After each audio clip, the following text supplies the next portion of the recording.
1999년도에 제가 1999년도에 출가했어요.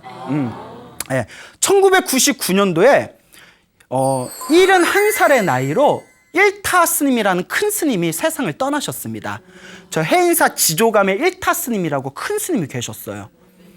일타 스님이 굉장히 이제 큰 스님이셨는데, 또 일타 스님의 재미난 이야기 중에 하나가, 일타 스님 집안에 친가 쪽하고 외가 쪽에서 41명의 가족의 단체 출가를 합니다. 몇 집안이? 네, 41명의 친가 외가를 합쳐서 41명이. 그때 일타 스님도 14살에 출가하세요. 14살에 부모님 손을 잡고 출가를 합니다. 41명의 단체 출가를 했어요. 예, 그 집안이 통째로 족보가 사라졌어. 스님이 돼서. 예. 자, 그러면 왜 단체 출가를 했냐? 일타 스님의 외증조모 중에, 외증조 할머니 중에 평등월 보살님이라고 계셨대요. 이 성이 이씨라서 이평등월 보살이라고 하는데, 이 평등월 보살님의 기적 같은 덕화가 있어서 거기에 감화되어 41명의 가족이 출가합니다. 이 평등월 보살님이 젊은 나이에 저 광산 김씨 집안으로 이제 출가를 합니다. 혹시 광산 김씨 계세요? 계세요? 예, 양반 집안이에요, 광산 김씨가. 예, 광산 김씨가 양반이에요. 예, 그래서 이제 그 광산 김씨 집안에 다 결혼을 해서 집안이 부유해가지고 평생을 아무런 부족함이 없이 살았대요. 그렇게 이제 60일 대 동안 삼형제를 낳고 그냥 아주 편안하게 살아가시다가 나이 60이 됐을 때 남편이 보증도장을 잘못 찍어줬어. 그놈의 보증이 문제야. 예. 그때 이제 일제시대 때였대요. 보증도장을 잘못 찍어줘서 집안의 재산이 다 날아가 버렸대요. 그리고 그 분한 마음에 남편 되시는 그 광산김 씨 그 남편분이 시름시름 앓다가 갑자기 병고로 떠나셨대요. 예. 왜 웃어요? 예. 그래서 이제 갑자기 병고로 떠나시니까 이 할머니, 평등월 보살, 이 할머니가 어쩔 줄 몰라 하는 거예요. 평생 그냥 귀하게만 살다가 그 밑에 삼형제가 있었잖아요. 시대가 변했다. 우리가 양반이라고 언제까지 일 안 하고 살 거냐. 이러다 우리 집안 다 굶어 죽는다. 양반이니 그런가 우리 딱지 다 떼어놓고 우리가 일을 하자. 그나마 남아있는 재산을 다 팔아가지고 일본에서 최신식 그 솜틀기계를 사왔대요. 솜틀기계. 당시에 최신식이었대요. 옛날에 이렇게 배 짜서 이제 뭐 물레로 해서 솜틀 만들었잖아요. 그래서 다다다다다 하는 기계, 솜틀 기계를 사와서 해외 직구를 해가지고 그래서 이제 직구를 해서 이제 사왔어요. 그래서 삼형제니까 삼형제가 8명 이제 8시간씩 3명에서 8시간씩 일을 하니까 24시간 돌린 거예요. 예? 그러니까 기계가 튼튼한가 봐. 24시간을 계속 솜틀 기계를 돌리니까 솜이 그냥 쫙쫙 나오잖아요. 예? 그렇게 이제 솜을 가득가득 만들어서 또 솜을 빨리빨리 뽑아내니까 또 다른 데보다 싸게 팔면서 그 공주 땅에서 제일 큰 부자가 됐대요. 그래서 솜 공장을 하나 크게 만들고, 예? 그리고 나중에 논을 100마지기를 샀대요. 공주 땅에 100마지기. 예. 그거 할머니가 좋겠다. 예. 할머니가 이제 너무 좋으신 거예요. 그래서 이제 이 삼형제가 이제 같이 이제 사업을 하는 거니까 항상 돈이 많으면 형제들끼리 싸우잖아요. 예. 근데 이 형제들은 이제 싸우지를 않아. 대신 지혜로워요. 어떻게 하냐면 4등분을 했대. 월급을 4등분을 해서 한 등분, 두 등분, 세 등분은 형제들이 나눠 갖고 한 등분은 어떻게 했을까요? 첫째 집에서 어머니를 모시면 그 한 등분을 첫째 집에 줬고, 둘째 집에서 어머니를 모시면 그 한 등분을 둘째 집에 줬고, 그랬더니 며느리가 서로 모시려고, 예? 뭔 얘기죠? 결국 돈이야. 예? 이런 얘기 해도 될지 모르겠는데 며느리들이 서로 모시려고 4등분에서 한 등분을 더 얻으니까 여보 우리 이번 달 어머니 한 번 더 모셔요 막 이러면서 예? 부럽죠. 예, 그 자식 잘 두는 것도 복이에요. 예? 여기에 반응이 아주 뜨거워요. 예? 그러니까 이 평등월 보살이 그냥 막 신난 거예요. 예? 정말 아이들 효심 지극하지, 며느리들 지극정성이지, 그 공주 땅에서 제일 큰 부자가 됐지. 그러니까 10년이 지나서 나이가 70줄이 됩니다. 이제 나이가 이제 70줄이 되었을 때 이분께서 이제 어느 날 이제 비구니 스님이 이제 탁발을 나오셨대요. 쌀을 얻으러. 그러니까 이제 평동보살님이 또 불심이 있으니까 이제 또 부자잖아요. 저 비구니 스님의 탁발 나오니까 이거 신임 일로 좀 오세요 하고 이렇게 이제 쌀을 바가지로 이제 다 부어주는 거예요. 싱글벙글 이렇게 부어주니까 비구니 스님이 아유 우리 노보살님 할머니는 세상 사는 재미가 좋은가 봐요. 안 좋을 리가 있겠어요. 예? 그러니까 아우 제 얼굴에 써 있어요. 아유 이걸 어쩌나 하면서 스님 내 얘기 좀 들어봐요. 응? Listen 막 이러면서 예? 그래서 옆에다 다운대로 자기 뭐 자랑을 막 하는 거예요. 우리 며느리가 어떻고 아들이 어떻고 우리 집 재산이 어떻고 손주가 어떻고 예? 그거 막 그 시간 가는 줄 모르게 막 얘기를 하니까 그 이제 가만히 듣다가 비구니 스님이 딱 웃으면서 참 그렇게 행복하게 사시니 좋으시겠어요. 그런데 사는 거에 그렇게 집착하면 죽어서 업이 됩니다. 이러는 거예요. 네? 기껏 쌀 퍼졌더니 쌀 퍼졌더니 악담이나 하시네 비구니 스님이. 그렇게 사는 거 세상에 집착하면 죽어서 업이 돼요. 이랬대요. 업이 됩니다. 그 집착이 업이 된다는 건데 집착이 무서운 그 번뇌거든요. 그 충청도에서는 평동보살님이 충청도 분이었나 봐요. 업이라는 단어를 구렁이로 이해를 했대요. 그 당시에. 그래서 업지킴이 하면 구렁이 막 이런 표현이 있대요. 그래서 다음 생에 너 업보 받는다 하면 다음 생에 구렁이로 태어난다. 이런 개념이 있었대요. 그리고 이 충청도 할머니 평동을 보살이 업됩니다. 그러니까 구렁이 된단 말로 알고 에구먼 니는 어쩌나. 그 순진해. 옛날엔 사기치기 편했을 거야. 그러니까 빚보 좀 맞서주지. 예, 그렇잖아요. 순진해. 스님 저 구렁이 되기 싫어요. 어쩌면 좋아요. 이러는 거예요. 비구니 스님이 구렁이 되기 싫습니까? 업되기 싫습니까? 싫습니다. 스님 저는 다음 생에도 사람으로 태어나고 싶고 예? 다음 생에 극락세계 태어나고 싶습니다. 최소한 사람으로 태어나든가 극락세계 태어나게 해주십시오. 구렁이 되기 싫습니다 했더니 그냥 방법을 가르쳐 드리겠습니다. 하시겠습니까? 예, 하겠습니다. 이러는 거예요. 이때 사기꾼 같은 사람 만나면 집문서 가져와라. 뭐 해라. 부적 하나 그려줄게 얼마 내라. 뭐 이랬을 거예요. 그렇죠? 네. 그러니까 우리가 스승도 잘 만나야 돼요. 우리 평동을 보살님이 그도 자식복도 있고 그러니까 재복도 있고 재물복도 있지만 스승도 잘 만났어. 비구니 스님이 딱 이 세 가지만 지키라고 했대요. 첫째, 큰일이 아니면 집 밖으로 절대 나오지 마십시오. 둘째, 입으로 항상 나무 아미타불 연불 하십시오. 예? 나무 아미타불은 아미타 부처님께 귀의합니다라는 뜻이에요. 나무 아미타불.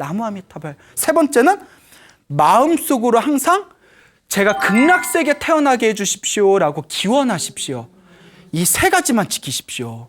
자, 그런데 우리 불교에서는 업을 지을 때 세 가지로 업을 짓는답니다. 몸으로 업을 짓고 입으로 업을 짓고 생각으로 업을 짓는데요. 자, 그런데 절대 웬만하면 밖으로 나가지 말라라는 것은 몸가짐을 단속하라는 얘기예요. 몸을 단속하라. 입으로 계속 나무아미탑을 연불하라는 거는 요 입을 단속하라는 얘기예요. 뭔 얘기인지 아시죠? 네. 마음으로 생각으로 제가 극락세계 태어나게 해주십시오 기원하라는 것은 내 생각을 단속하라는 거예요. 그러니까 몸과 말과 생각을 단속하면서 오로지 나무아미타불만 연불해라. 하겠습니다. 그때부터 집 밖으로 딱 안 나가고 방에서 나무아미타불 연불만 하셨대요. 야, 그러니까 어머니 우리 뭐 어디 벚꽃 피었는데 어디 좀 놀러 가요. 난 싫다. 난 연불하련다. 그러니까 마음이 다 쉬어버린 거예요. 그러기도 쉽지 않아요. 뭐 우리 불자분들 보면 보살님 기도 열심히 하고 있어요. 스님 드라마 보느라고 네, 요것만 보고 할게요. 또 보살님 어때 드라마 끝나고 어때 기도 열심히 하셨어요? 아이고 옆집에 김할멈이 자꾸 저기 찜질방 가가지고 찜질방 갔다 와서 기도할게요. 그 찜질방 갔다 오면 할머니 이제 기도하셨어요. 또 이러면 또 뭐라고 해서 애들이 와서 밥 먹는다고 해서 같이 밥 먹느라 그러니까 기도할 새가 없어. 근데 여기는 다 놓아버리고 그냥 방에서 오로지 나무아미타불 부르는데 그렇게 몇 년이 지났는데 희한한 일이 생기는 거예요.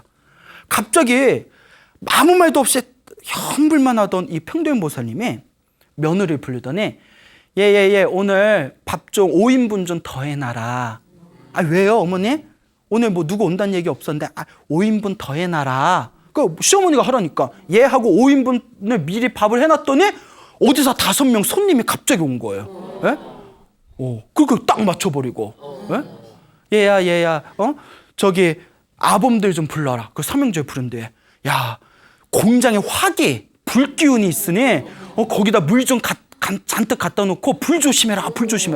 아유 어머님 저희들이 다 준비하고 알아서 하는데 왜 그러세요? 아니다 불기운이 느껴진다. 화기운이 느껴진다. 그러니까 어머니가 자꾸 그러니까 그 공장에서 그날 지키고 있었대 삼형제들이. 아유 어머니 왜 나이 드시더니 왜 그러셔? 이런데 갑자기 솜에서 불이 확 붙어가지고 올라오는 걸 미리 준비한 물로 다 꺼버렸대요. 와 어머니가 뭔가 있구나. 예? 그리고 이제 손주들 결혼시켰대. 야야 누구 아무개는 저쪽 윗마을에 누구누구라는 사람이 살고 있는데 거기에 애가 있는데 걔하고 인연이다. 거기다 결혼시켜라. 아니 어머님이 그쪽 마을 가본 적도 없는데 어떻게 하세요? 가보면 알아. 그 가봤더니 어머니가 말한 그 집에 이름이 똑같은 애가 있고 이래버렸더니 마을 사람들 난리가 난 거예요. 생불이 출연했다고. 생불이 살아있는 부처가 출연했다고. 근데 자꾸 어머니가 아는 소리를 하니까 나중에 좀 불안한 거예요. 그래서 당시 그 마곡사라는 절에 태어라는 스님이 계셨답니다. 그래서 그 태어라는 스님한테 다 이제 어머니를 모시고 어머님이 아미타불 연부를 하는데 이런 일이 일어나고 있습니다 했더니 태어 스님이 다 그 노보살님을 보면서 아이고 노보살님 정말 기도 열심히 하셨습니다. 정말 훌륭하십니다. 하지만 우리 부처님 법에도 기도하고 공부하다가 중간에 뭐가 보이는 거는 다 마장이라고 했습니다. 수행에 방해가 되는 마장이라고 했습니다. 그걸 버려야 더 깊은 경지에 갑니다. 눈에 보이는 대로 다 입으로 다 내뱉으면 무당하고 뭐가 틀립니까? 그렇죠? 예? 무당이 되실 겁니까? 수행자가 되실 겁니까? 이러는 거예요. 그 스승복이 있어. 예? 만약에 나한테 찾아왔으면 예? 광우스님한테 우리 어머님이 자꾸 아는 소리 하는데 어떻게 하고 찾아왔으면 그러면 저 같으면 저도 좀 봐주세요. 저도 좀 봐. 어떻게 저도 잘 될까요? 예, 우째간 말이에요. 그러니까 스승을 잘 만났어요. 뭔 얘기인지 아시겠죠? 예? 무당이 되실 겁니까? 수행자가 되실 겁니까? 그런 신통력에 눈 돌리지 말고 오로지 하던 연부를 하십시오 했더니 그 할머니 평동보살이 다 받아들고 그때부터 입에 딱 다물고 오로지 기도만 했대. 오로지 이제 아는 소리도 안 하고 누가 찾아와서 할머니 우리 궁합 좀 봐주세요. 우리 누구 중매 좀 봐주세요. 저희 장사할 건데 잘 될 건지 봐주세요 하면 항상 하신 말씀이 나 신통력에 다 달아놨어 하면서 기도하라고. 기도하면 다 일이 잘 풀린다고. 뭘 물어보냐고. 이렇게 사람들 돌려보냈다고 합니다. 그렇게 이제 열심히 이제 기도를 20년 가까이 계속 나무아미타불 기도를 하셔가지고 88살에 88에 세상을 떠나셨는데 이제 장례를 치르잖아요. 예? 그래서 다 나무아미타불 연부를 하다가 다 이렇게 돌아가셨는데 밤에 됐을 때 마을 사람들이 물동이를 들고 마을 수십 명의 사람들이 물동이를 들고 그 장례식장에 오더래요. 헐레벌떡. 왜 그러냐고. 여기 할머니 여기 차례 이거 장례 지내는데 여기 집에 불이 나가지고 우리가 왔다고. 무슨 불이냐고. 불 안 났다고. 그러니까 수십 명이 우리 다 봤다고. 이게 어떻게 된 거지 했더니 방광을 한 거예요. 방광이 빛이 뿜어져 나오는 거예요. 그러니까 낮에는 햇빛이 있으니까 빛이 나와도 사람들이 잘 모르는데 밤이 되니까 멀리서 보면 그 집에 빛이 뿜어져 나오니까 불난 줄 알고 물동이를 가져온 거예요. 그 평등을 보살님이 돌아가시고 집에 방광을 했다는 소문이 펼쳐지니까 전국 각지에서 사람이 몰려드는 바람에 보통 3일장을 하잖아요. 7일장을 했대요. 사람들이 자꾸 찾아와서 그렇게 7일장을 마치고 그렇게 이제 평동보살님을 마지막으로 이제 고이 보내드린 뒤에 가족들이 다 충격을 받은 거예요. 야, 우리 어머님, 우리 할머님이 평생을 이렇게 연부를 하셔서 우리들에게 이와 같은 기적을 보여주셨구나. 생각해봐요. 돌아가신 분이 그 관 집에서 막 빛이 뿜어져 나오니까 7일 동안 거기에 충격을 받고 인생에 대한 그동안 가졌던 신념이 완전히 바뀌어서 그 평등월 보살님의 장례를 마친 뒤에 친가와 외가 쪽에서 41명의 단체로 출가를 하게 됩니다. 예, 여러분. 그 평동월 보살님 같이 평범하셨던 분도 자신의 몸을 조심히 단속하고 자신의 입을 단속하고 자신의 생각을 단속하고 지극한 마음으로 일념으로 염불을 하니 그와 같은 기적이 일어났다. 예? 우리도 할 수 있습니다, 여러분. 예? 그러니까 어디 함부로 밖으로 일단 일 있으면 일 보는데 예? 막 술집 가서 술도 먹고 예? 클럽 가서 엉덩이도 좀 흔들어 주고 예? 이래다 버리면 그리고 우리 노는 입에 뭐 한다? 염불한다. 여러분 노는 입에 보통 뭐예요?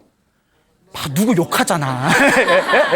누구 욕하잖아. 맨날 남 욕하고 누구 욕하고 그렇잖아요. 생각으로는 맨날 무슨 생각해요? 나쁜 생각. 아유 어떻게 해야 되나? 뭐 맨날 돈 생각, 여자 생각, 남자 생각, 애들 생각. 사람 생각이 다 그렇잖아요. 그렇잖아요. 뭘 부끄러워하세요? 그러니까 다 모든 걸 내려놓고 내 마음을 오로지 부처님의 염불에 집중을 하니까 그와 같은 기적이 일어나는 겁니다. 여러분 믿습니까? 예. 믿음을 가지시기 바랍니다. 이런 얘기를 들으면 많은 분들이 스님 근데 정말 솔직히 믿겨지지가 않습니다. 근데 여러분 한 집안에서 41명이 단체로 출가할 정도면 자기네들도 그런 기적을 보고 얼마나 놀랬겠어요. 얼마나 자기들도 충격을 받았겠어요. 41명이 그 공주의 최고 부잣집이라는 그 집안의 41명의 단체로 출가한 것 자체가 바로 증거입니다. 예. 설마 그 일타 스님 같이 정말 훌륭하신 스님이 자기 외증조 할머니의 일을 거짓말을 했겠습니까? 예. 그러니 정말 이 불법의 심오하고 이 신기한 이 기적 같은 희유한 일은 정말 우리 중생들의 아르마리로는 지식으로는 헤아릴 길이 없구나라는 것을 겸허한 마음으로 우리가 한번 반성해 봐야 됩니다. 근데 여러분 노는 입에 염불한다고 자꾸 염불을 한번 해보세요. 예? 자꾸 드라마 볼 때도 여러분 드라마 볼 때도 우리가 드라마에만 집중하는 거 아니에요. 보통 드라마가 50분 하잖아요. 50분 동안 드라마만 집중하면 머리가 깨지듯이 아파요. 그러니까 가끔 멍 때리면서 이렇게 보다가 충격적인 내용을 헉 하고 보다가 또 별거 아니면 또 이렇게 보다가 그렇잖아요. 그러니까 드라마 보면서도 관세음보살 예? 드라마 보면서도 관세음보살 헉 하고 보다가 또 지나가면 관세음보살 그러니까 어느 보살님은 스님 저는 드라마 보면서도 관세음보살 외웁니다 이러세요. 어느 노보살님이 그러세요? 근데 스님 제가 기도하면서 변화가 생겼습니다. 뭔데요? 드라마 보면서 바람 피는 놈이 나오면 저 새끼 나쁜 새끼 예? 저놈의 새끼 나쁜 새끼 막 욕을 했는데 스님 욕하는 것도 구업이지 않습니까? 그렇죠. 이제는 누가 바람 피는 사람이 나오면 관세음보살 다 네 업이다 이러면서